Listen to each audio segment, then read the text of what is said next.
and my name is Fiona Hunter, and I'm a renal dietitian from North Bristol Trust. And I specialise in adults with kidney disease. So mostly this talk is going to be aimed at adults, but there is some information in this talk that's applicable to children as well. The information within this talk is general and it's not designed to replace any specific information from your healthcare professional. So, shake your salt habit. So this talk originally coincided with Salt Awareness Week, which runs every year in March. And it's a week which is organised by Action on Salt, which is a group that's concerned with salt and our health. They're based at Queen Mary University, and they collaborate with government and with industry to aim to reduce the amount of salt in our diet. So I'll talk a little bit more about Action on Salt later. So the items that we're going to be covering within this talk include where we find salt in our diets, where most of our salt comes from. We'll cover which foods are high in salt, and then how we can reduce the amount of salt that we're eating.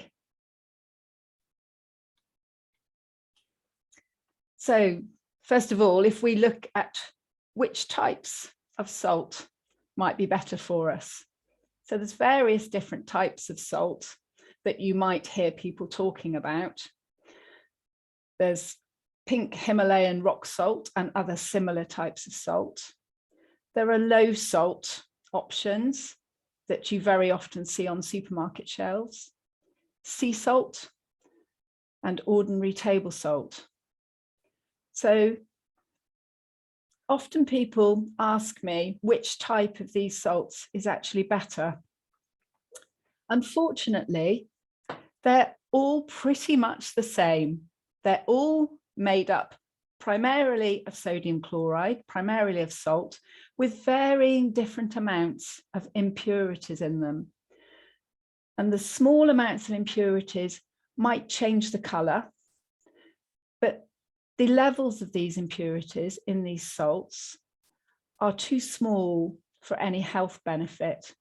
And particularly as we're all trying to reduce the amount of salts that we eat, relying on salt to give us these small amounts of other minerals isn't going to be a healthy way for us to get these minerals. So unfortunately, they're all pretty much the same, apart from the low salt alternative, which has a considerable amount of potassium chloride in it. And that's put in there by manufacturers to reduce the amount of sodium that's in these types of salts. So we don't recommend these low salt alternatives to anybody with kidney disease.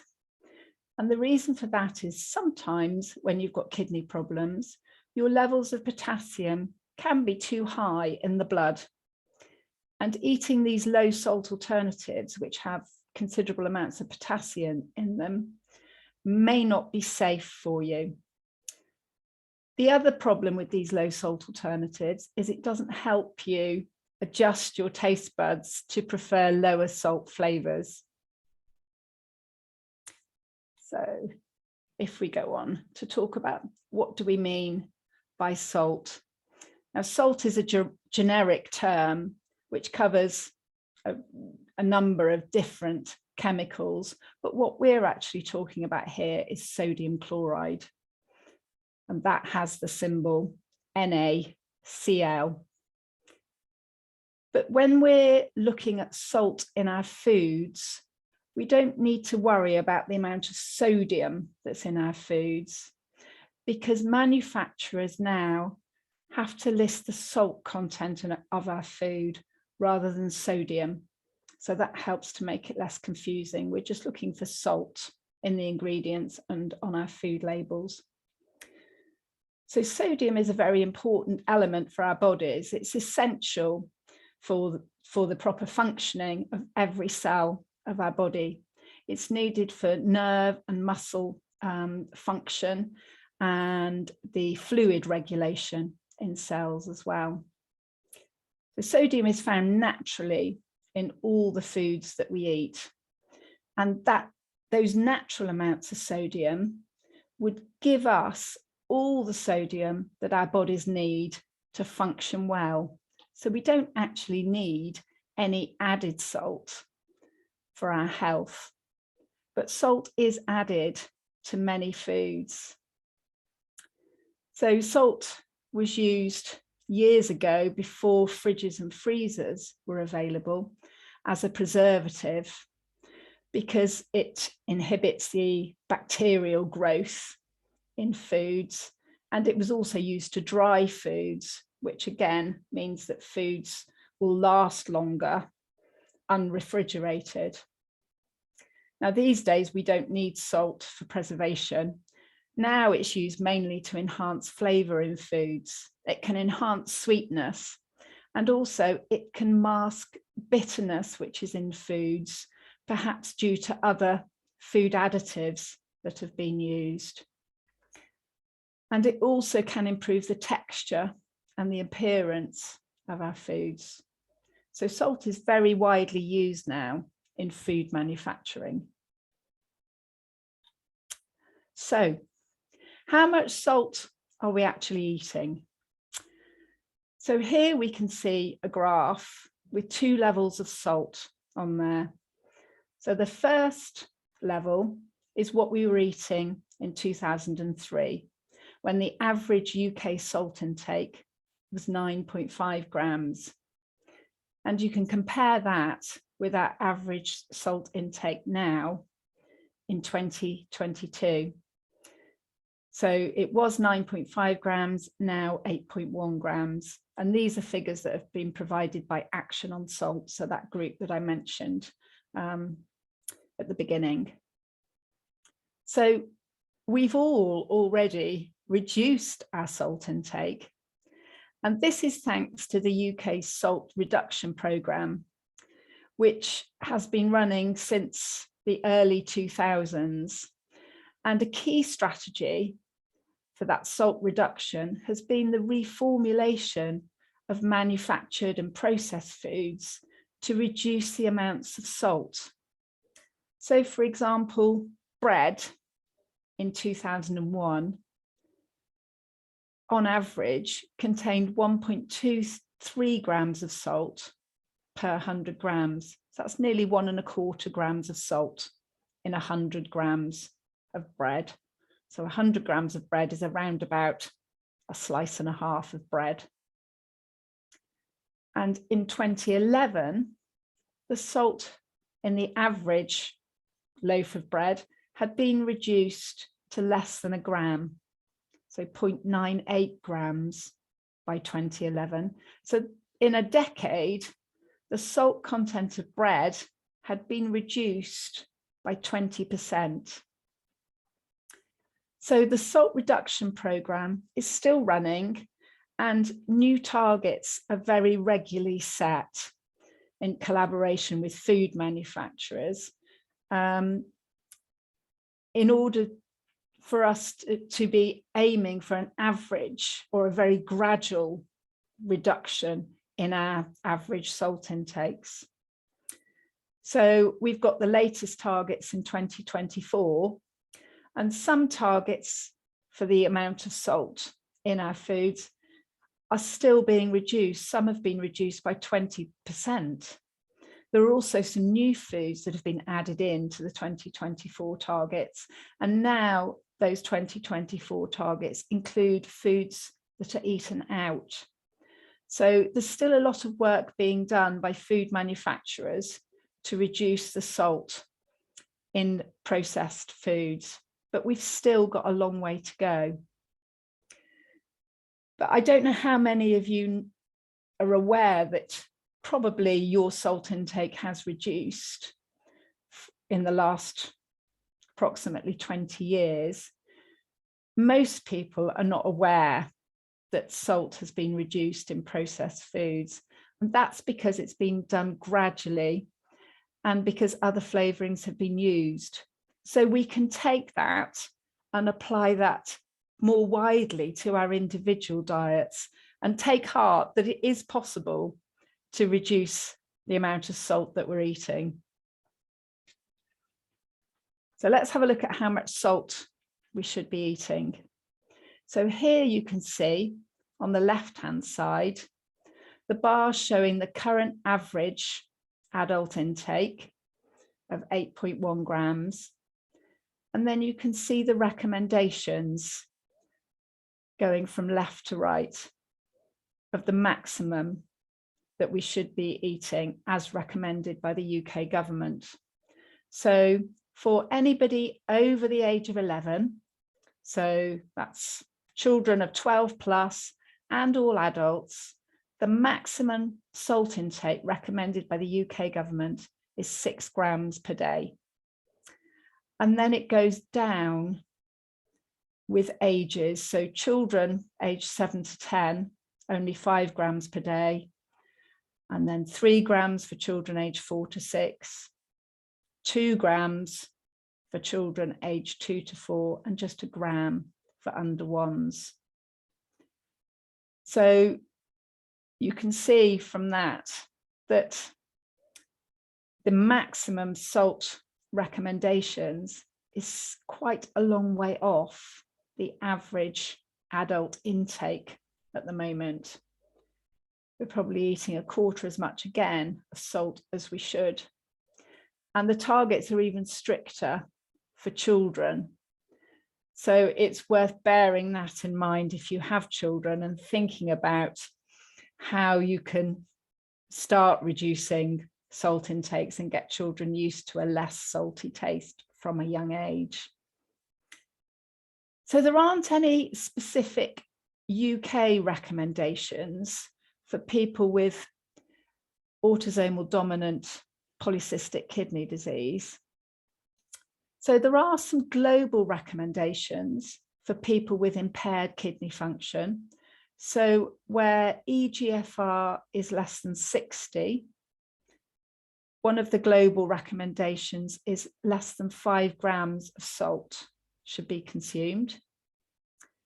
In the US, the National Kidney Federation recommend less than 5.75 grams of salt, where eGFR is less than 60. So that's slightly less than our 6 grams recommended for the general public. And there are some specific recommendations for people with AD, PKD in other countries. So in Spain and Australia, there are recommendations saying people with this condition should be having less than 6 grams of salt per day. And in Canada, the recommendation is around 5 grams per day. So I think the general consensus is that generally we should be eating less than 5 grams. And for people, that's everybody. And for people with AD, PKD, it seems there's a benefit from, or the recommendations are there to say less than 6 grams per day and even to around 5. So you can see that test tube on the right-hand side of the graph. That gives you an idea of what 6 grams of salt looks like, and it looks like an awful lot. And often people wonder where they can possibly be getting more than 6 grams of salt from in their diet. So we'll have a look at that now. So where does most of our salt come from? So most of it is already added to the foods that we're consuming. So it's only 1/5 that comes from salt in cooking and at the table. It's still worth, if you can, looking at if you're adding any salt to foods, because it's still 1/5 of the salt that you're getting. It may be that some people can make changes to that. It's easier to do it gradually. If you're going to reduce the amount of added salt, then by doing it gradually, you don't notice the change in flavour so much. It's generally easier or more effective to reduce the amount of salt that you're adding at the table. And by doing that first and keeping salt in cooking, you can probably save more salt that way. And a little bit later in this talk, I'll look at other ways of adding extra flavour to foods so that you won't miss that salty flavour. So where does most of our salt come from? So is it from meat and meat products, savoury snacks, cereals, or cereal products? So the answer to this question surprises a lot of people. Actually, most of our salt comes from cereal and cereal products. So if we have a look at the next slide, there you can see the contribution of various food groups to our salt intake. So nearly 30% on average of the salt that we're getting comes from cereal and cereal products. And then a little over 25% from meat and meat products. So those cereal and cereal products, that group includes things such as bread, breakfast cereals, biscuits, crackers, and cakes, all of which, or nearly all of which, have added salt during processing. And then meat and meat products, that's going to be processed meats. So it's things such as bacon, ham, salami, sausages, coated chicken products, ready meals. And then in that miscellaneous group, where about 10% of our salt comes from, that's going to include things like soups and sauces. And then in the milk and milk products, a lot of the salt from that group is going to come from cheese. So if 4/5 of the salt that we're getting is already in food, what can you do? So let's have a look, because the good news is there is lots that you can do. So the first thing is to be aware of where the salt is coming from in foods. So on any processed food, you'll find an ingredients list, and it will list all the ingredients in a food in descending weight order. So you can see where salt comes in the list of ingredients, and the higher up that list it comes, the more salt it contains. This is just an example of a ready meal, but what's a little bit confusing with this one is that salt is listed twice in the ingredients. So if it was only listed once, it may well come higher up that list of ingredients, but you've got salt listed twice. The first salt is what's found in the beef stock. So the ingredients list includes beef stock, and then it includes the ingredients of the beef stock, of which salt is one. And then you've also got the salt that's been added to the whole recipe in the processing and the manufacture of the recipe. So it can give you some idea of how much salt's in a food, but more accurately, it's better to look at the nutrition table on foods. And this is on all processed foods, all ready prepared, ready pre-packed processed foods will have this nutrition table. And helpfully, salt is always at the bottom of that list, unless rarely vitamins and minerals are listed. Salt's always listed per 100 grams or per 100 mils. It may also be listed per serving. So the per 100 grams figure enables you to compare between products. So you can compare two different products and see which one has more salt per 100 grams. It's also useful to look at the serving size, because it may be that your serving size will differ from the serving size on the pack. Sometimes manufacturers' ideas of what's a normal serving size may not be the same as ours. So if serving size is there, it's worth looking at that. Also on the front of many packs, you've got the traffic light labels. This is a voluntary scheme, so you won't always see it.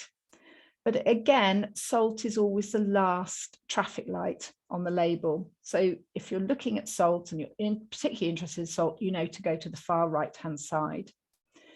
It's a color-coded system, which most people find the easiest way of looking at salt content in manufactured foods. And it's very simple in that the higher the salt level in food, above certain thresholds, you're going to get a red color. And amber color indicates a moderate salt intake content, and a green color will indicate a low salt content. Also underneath the colors, you've got percentages. And this gives you an idea of how much salt you're going to get from that product compared to the government recommendations.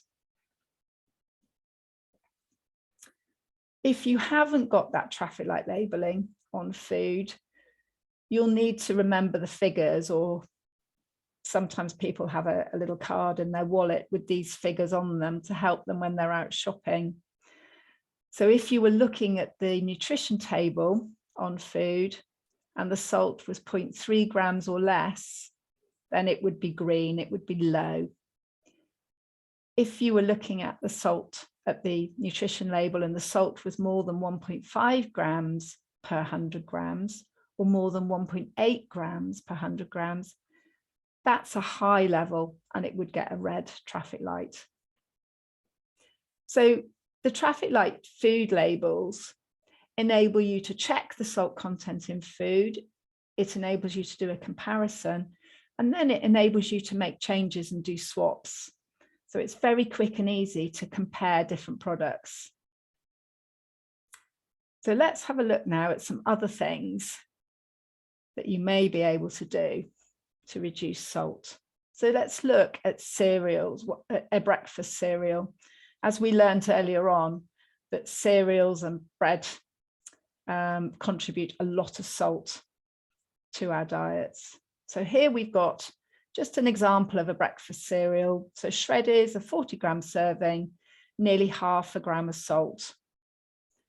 So what could you do to reduce the amount of salt that you were having at breakfast? Well, here's perhaps one way you could do it. That's the amount of salt that you could reduce it to by swapping to porridge.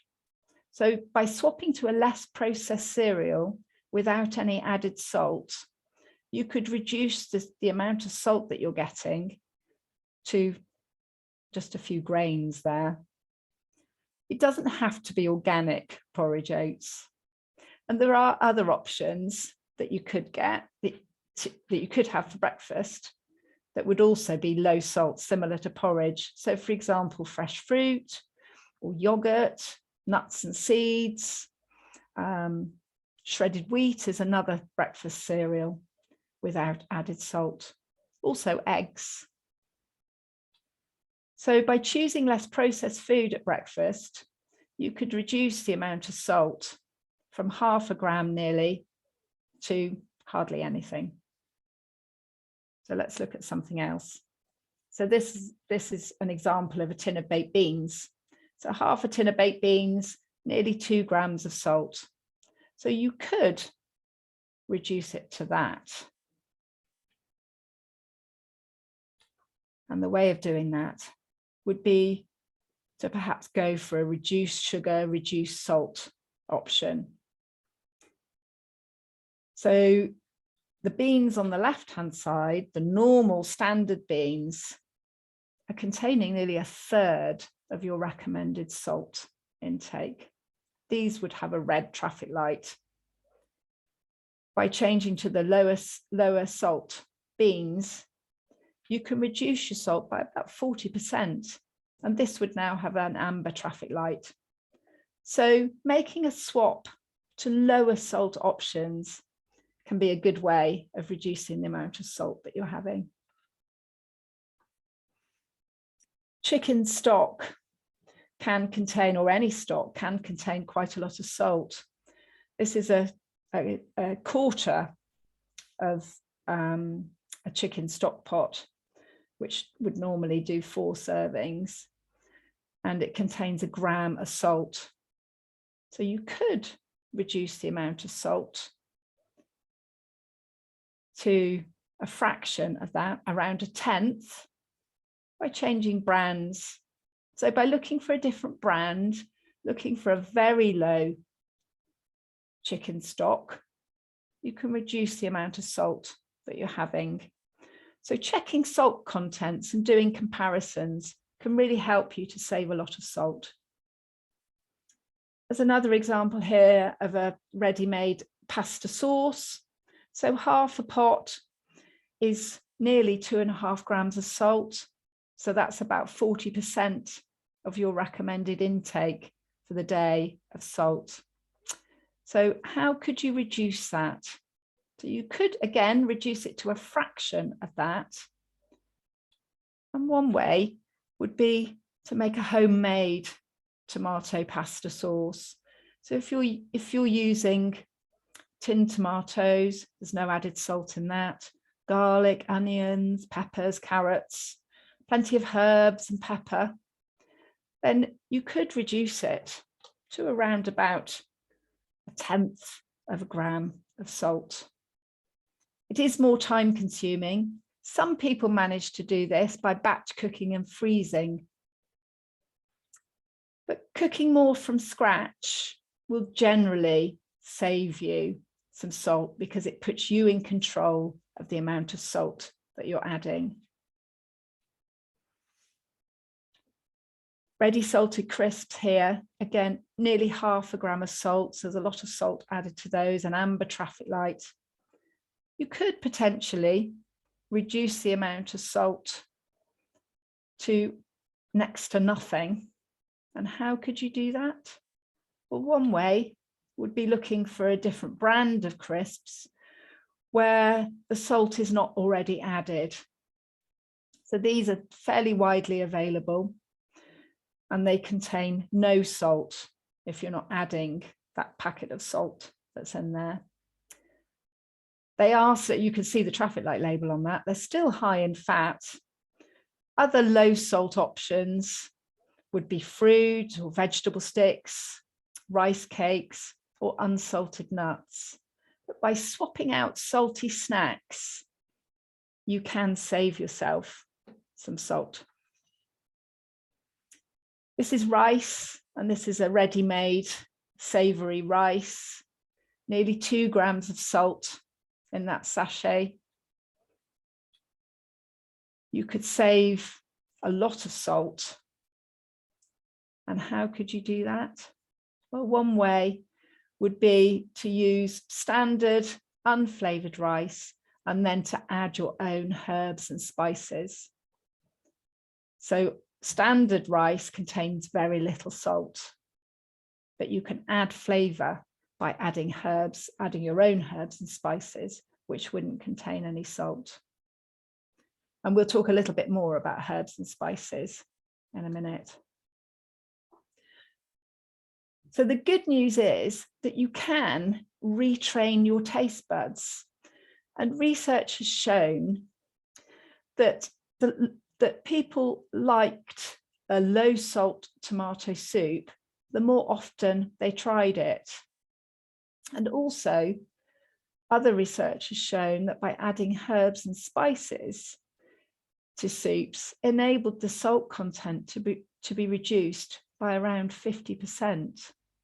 So having a good range of herbs and spices at home can really help to add extra flavour without the salt. They can be expensive to buy. There are, but they do last for a long time.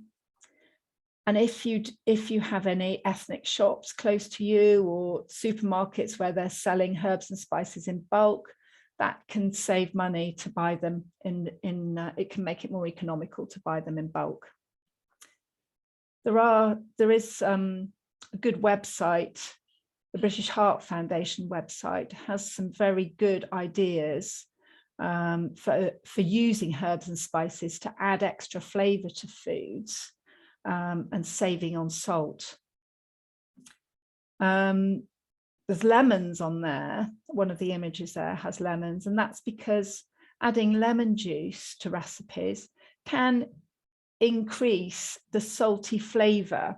So foods taste saltier without adding extra salt to them. So adding a bit of lemon juice is a really good tip. And the other thing that you can do to add extra flavour is to make the most of what's called an umami flavour. An umami is a Japanese word for savouriness, and it's one of the 5 basic tastes. So flavour can be split into 5 basic flavours.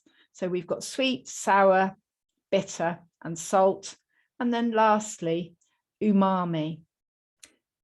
And umami is a savoury flavour. And by using foods that have a lot of this umami flavour naturally, you can reduce the amount of salt in your food by 10 to 25%.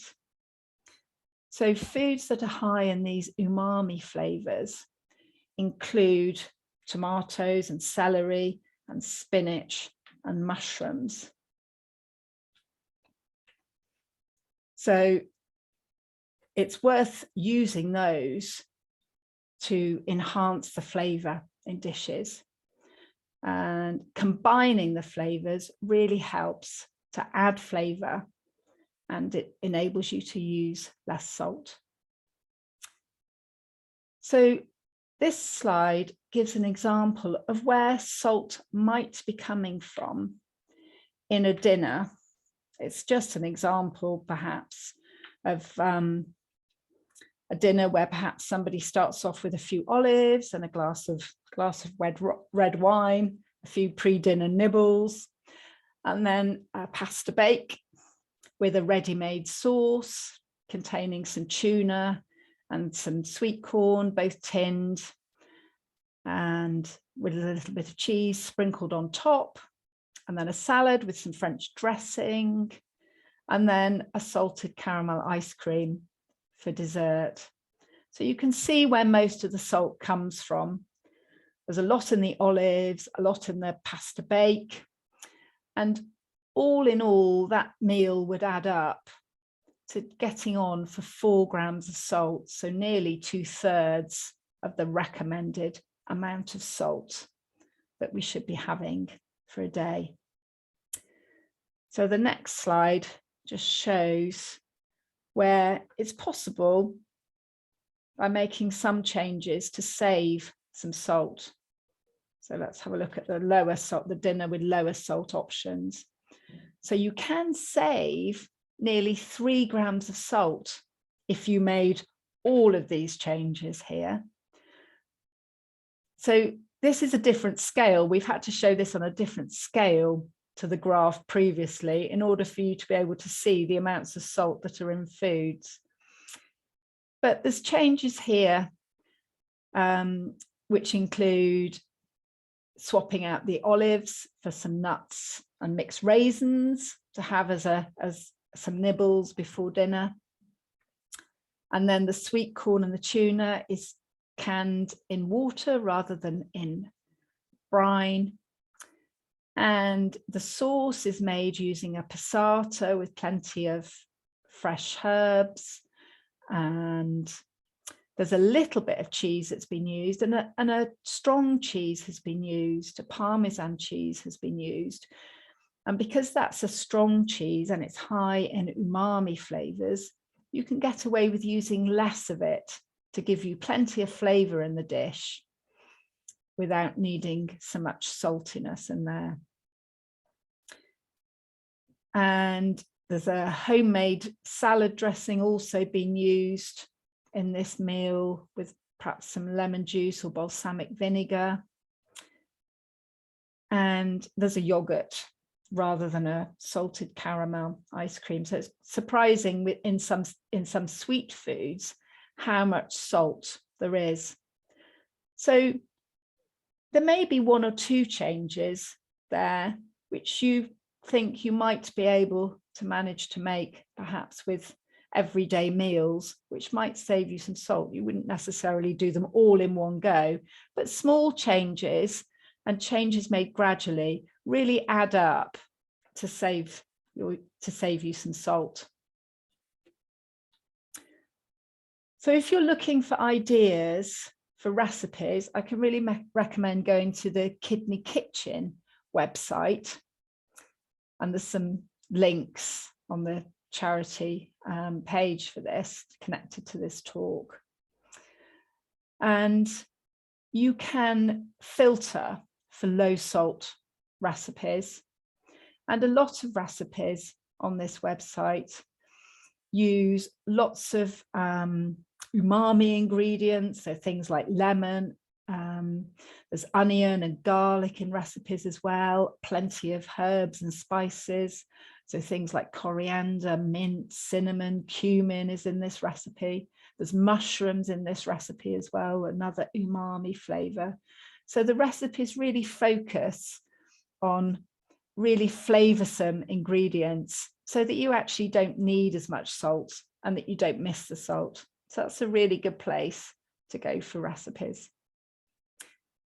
And there are some apps as well that can be quite helpful to when you're thinking about shopping, to help you reduce salt. So there's 3 apps here. There's one called Food Switch, which has been developed by Action for Salt. And there's an NHS app as well. So the Food Switch and the NHS apps are both very similar, both suitable for iOS and Android phones. Both have a large database of foods, and they work by you scanning the food label, scanning the barcode, and then the app will give you a traffic light rating for that food, and you can filter for salt if you want salt, and it will give you some options for healthier alternatives. The NHS one has an augmented reality feature, which is quite good for children because it can bring the images of how much salt is in food to life.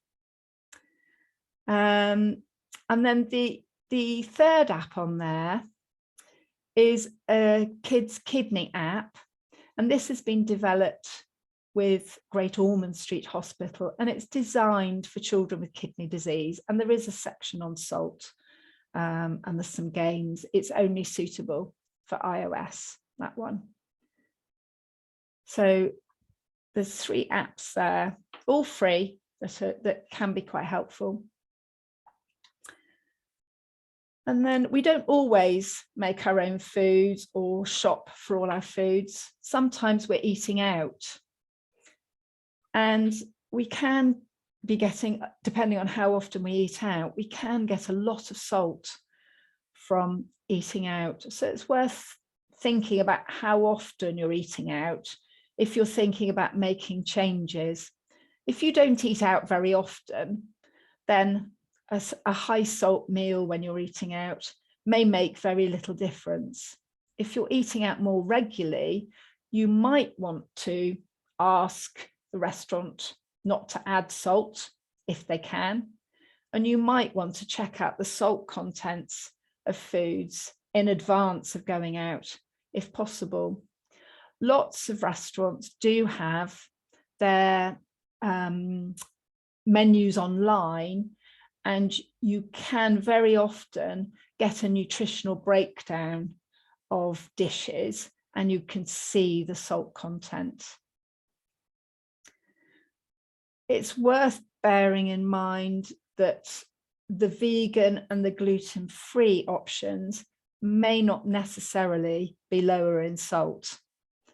They could be the same, they could be higher in salt than the regular ones. So this gives you a few ideas of things just to look out for. So things like cured meats, olives and cheeses can be high at pizza restaurants.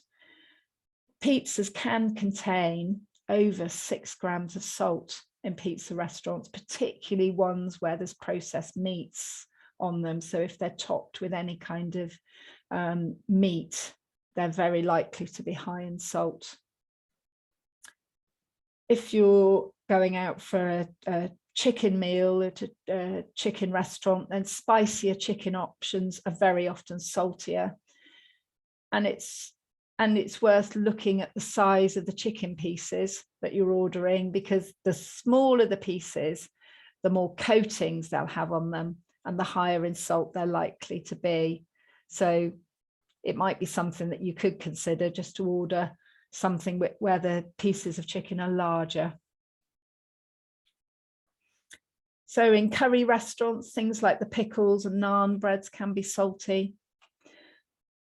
If you're looking at sandwiches, it's worth looking at meal deals and seeing what your options might be with a meal deal. Sometimes you can have an option to get a salad or a piece of fruit, perhaps, rather than a packet of crisps. If you're thinking about sandwiches, then processed meats again, or cheese are likely to be the highest salt options. So something like an egg sandwich or a roast chicken sandwich might save you some salt.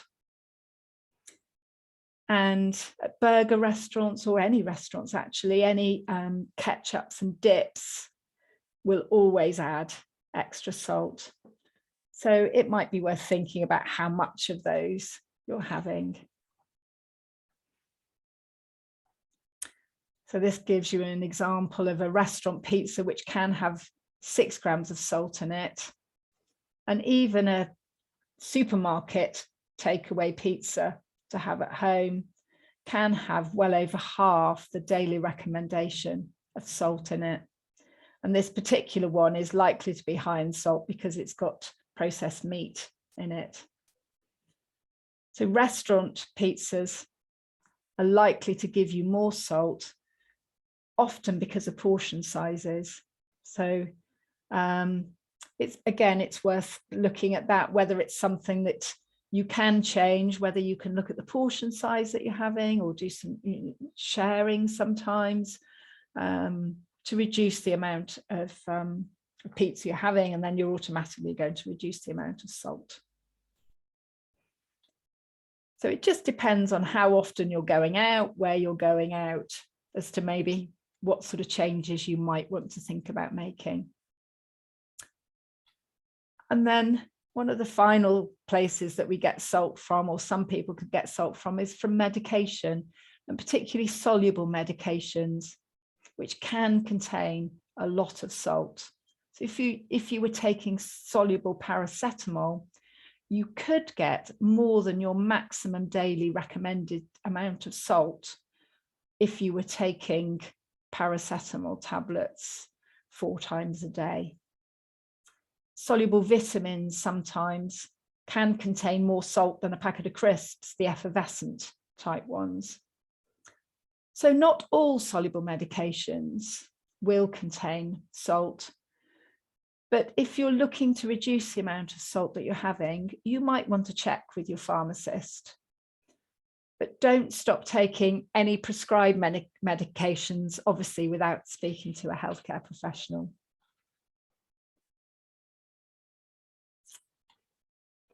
So here's some information which is available, obviously, on the website, and has been emailed to everybody who originally attended this talk when it was done live. So there's some things to think about here. There's lots of different options, and some of them you might already be doing. Some of them you might look at and you think, well, that's not something I can do now. There may be other things that you might find a little bit easier, and different people are going to be able to manage different things. But there's a lot of options there for things that perhaps you might want to do. But working on things gradually and setting small goals is often a lot easier to manage than trying to make big changes and doing it straight away. So think about perhaps smaller changes, making changes gradually. And the other thing that often helps people when they're trying to make changes is to get a little bit of support. So if you live with somebody or if you cook with somebody, talking to them about how you're trying to reduce the amount of salt that you're having may help them to be able to offer you some support in doing that.